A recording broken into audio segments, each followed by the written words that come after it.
Like Burton, you have not just traveled to the Middle East, you now live there and you teach 1001 Nights in Abu Dhabi. Yes. How does that feel? It feels great. It's a very natural experience. The students that I teach come from all over the world, and the 1001 Nights is one of the most globalized, most circulated works of literature. So I have this wonderful ability to build upon what students have been exposed to in Korean and in Amharic and Mandarin and Portuguese and however they may have encountered these stories.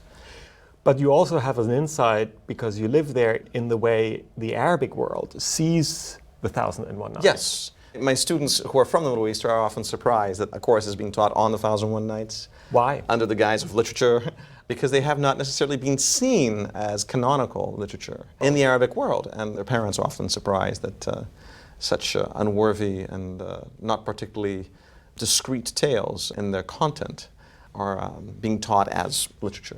And is the main reason the sexual licentiousness that some of these tales have, and that Richard Burton didn't hesitate to highlight in his translation, right? I think the main reason is just a question of genre and a question of status. At best, one could make the case that the 1001 Nights belong to what Abu Bakr Shahibi refers to as middle literature. What does that mean? Meaning littérature moyenne, neither high nor low, sometimes maybe low literature of high inspiration, sometimes high literature which has been adulterated and versions of stories from historical romances or from other sources which have been bowlerized and lost some of their refinement of the original composition, and they sort of find their place in this sort of middle literature. Do you agree with this view? I think it's better, a more calibrated view, and it's a much more recent view than a traditional view of simply calling them popular tales or low literature, which does not quite describe the way they circulated in the Arabic world. And I think my students are surprised because, given the riches of Arabic literature, it seems to be a very peculiar, idiosyncratic thing to do, to talk about the 1001 Nights.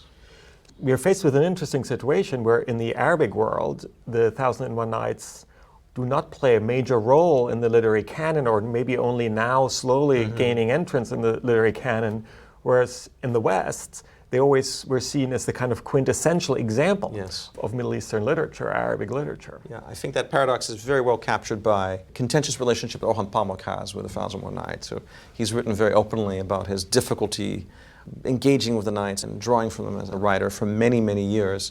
When he was developing as a writer, he thought that he shouldn't make recourse to the 1001 Nights. Because it was embarrassing, or he was more oriented towards Western literature? He felt that it was not a work of Middle Eastern literature. Okay. And I guess he was more interested in high canonical Western literature when he did go west. And he describes in one of his articles the Arabian Nights as the invention of French literature. And by that he means Galland, the first Galland, the first translator, and I guess the reception of the Arabian Nights in European literature, which was so strong. As Robert Irwin has written, it's perhaps easier to number the few writers who have not been influenced by the Arabian Nights in modern European literature than the ones who have, because that list is almost all.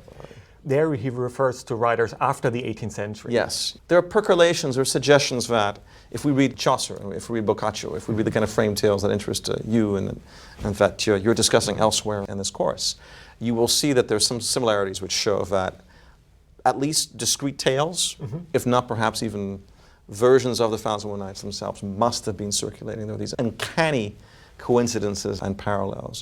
One of the most famous is the frame tale to the Taming of the Shrew by William Shakespeare. How is it that this story seems to have such a remarkable parallel to the story of the sleeper and the waker from the 1001 Nights?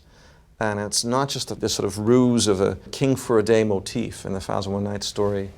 The caliph puts a commoner and a merchant in his throne as caliph for a day, as a kind of prank. In the Shakespeare play, a lord does the same thing with a drunkard he finds passed out on the street. But even some of the details of that frame in Shakespeare, the kind of voyeurism of the lord, almost a sexualized interest in seeing how Christopher Sly is going to wake up surrounded by a new wife and these beautiful attending girls. And this voyeurism is remarkably similar to what we have in the 1001 Nights tale. With the Caliph Harun al-Rashid is imagining how he's going to be hiding behind the curtain and observing and allowing things to go only so far and then intervening before they get too far. There are just these remarkable moments of resonance between Arabian Nights stories and pre-modern or pre-18th century literature, which suggests the possibility, at least, of previous influence.